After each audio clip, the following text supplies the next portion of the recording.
سلام الخوت. واحد الجزائري جا المغرب وبغى يستفز المغاربه وقال شنو ندير. هز التليفون ديالو بقى كيصور في المآثر المغربيه وكيستهزئ بها بواحد الطريقه غير لائقه. المهم حنا كيف ما كتعرفوا كاين بزاف ديال المغاربه اللي ساكنين في الجزائر، اللي خدامين في الجزائر، اللي مزوجين بجزائريات، ولكن ما عمرنا هزينا التليفون وجلسنا كنهضروا على السلبيات ديال الجزائر. واخا المغرب راه فايت الجزائر بسنوات ضوئيه، يعني لا في الطرقات، لا في البنيه التحتيه، لا في كل شيء، لا في الطبخ، لا في اللباس. ويجي هذا السيد هذا اللي جا وهز التليفون ديالو وجلس كيصور وكيهضر باستهزاء. المهم لو كانت عليه غير حس الرجوله ماشي مشكل، ولكن هذا السيد هذا اللي انا متاكده بان خوتنا الجزائريين الاحرار غادي ينكروا هذا السيد هذا ما يقول لك ماشي جزائري. المهم غادي نشوفوا الفيديو ديال هذا السيد هذا اشنو كان كيقول ومن بعد نتكلموا. خير. شكون تبيعوا هنايا؟ القوطه نتاع الخاص بالرابطه المحمديه للعلماء. علماء اسمع. انا بعيطوا عندهم الزوار من اسبانيا. لا ما عندنا ودروك جينا زعما ما فيش حتى حس الرجوله بعدا اللي غادي يخلي ان هذا الانسان هذا يهضر على المغرب. هذا الفيديو هذا.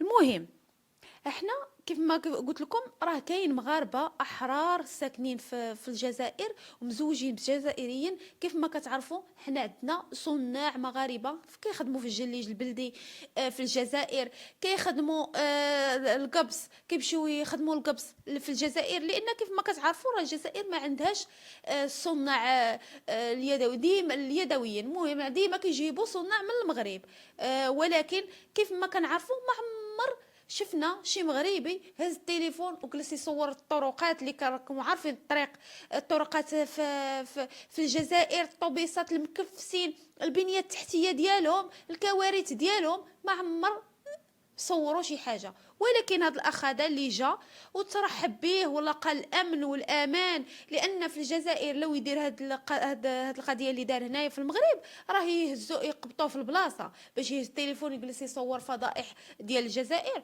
راه غادي يمشي فيها. ودابا المشكله ان هاد المدينه اللي جا لها هو ما فيها حتى عيب، واخا كيبغي يقلب على العيب باش يقول شي عيب ما كاينش.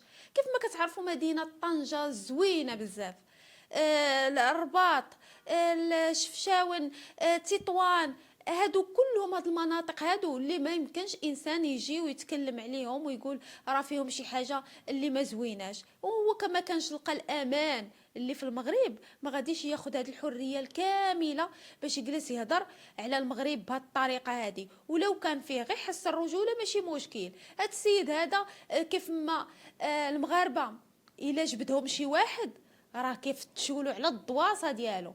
هاد السيد هذا فتشولو على الدواسه ديالو ولقاو شي تصاور حاط اللي غادي من هنا غادي الجزائريين غادي ينكروه، غادي يقول لك هاد السيد هذا ما بيناش وبينه، ما كنعرفوه ما كيعرفنا. المهم غادي نشوف هاد السيد هذا من بعد ما عرفوا عليه الدواسه وبقاو كيبحثوا. هاد السيد هذا تطرد من العمل ديالو بسبب هاد الفيديو اللي دار. المهم ها هما التصاور ديالو، شوفوا الصوره ديالو كيفاش داير،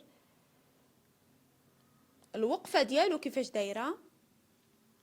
المهم هاد السيد هذا واش جزائري واش ما عندكم، وشوف راه مصور مور هكا هاد الصوره في المغرب.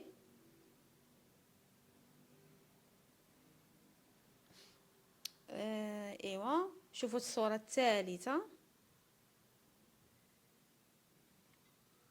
المهم هذا راه هاد الاخ جزائري، ومهم قال لك ها علاش ما خاصكش تلعب مع المغاربه.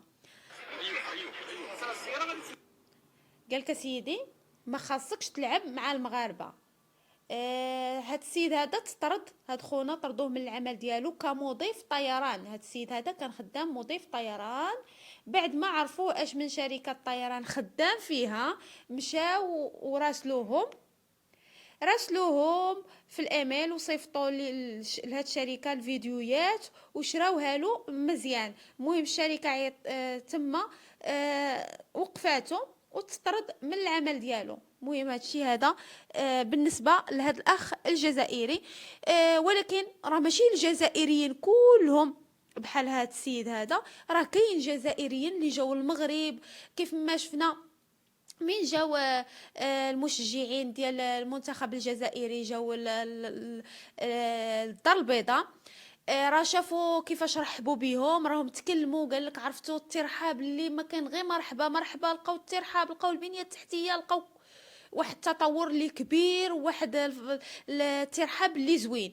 وواحد الجزائري خرج حتى هو وقال لهم انا مشيت للمغرب، وقال لك ملي كيطلع تخيلوا معايا ملي كيطلع في الطاكسي كيقول ان فوا كيسولوه كيعرفوه راه جزائري، قال لك ما كيبغيوش يتخلصوا منه، سواء في الطاكسيات في الحمام في المحلات. المهم السيد هذا غير كيعرفوه كيف ما قلت لكم جزائري كيلقى الترحاب ولقى داكشي اللي كاين في المواقع راه نهائيا ماشي هو اللي في الواقع. وهذا الشيء اللي غادي يكون ان شاء الله من غادي يجيو لكاس افريقيا اللي غادي تنظم في المغرب، من بعد ما غادي يجيو وغادي يشجعوا. لكن ما نبغيوش بحال هذا السيد هذا، ما نبغيوش يجي عندنا، لان باش يجي واحد بحال هذا راه المهم ما غادي يعطي حتى شي افاده للمغرب، غير كارثه. هذا السيد هذا كارثه بالنسبه للمغرب، لان باش هذا يتخلط مع ناس واعيه مثقفه.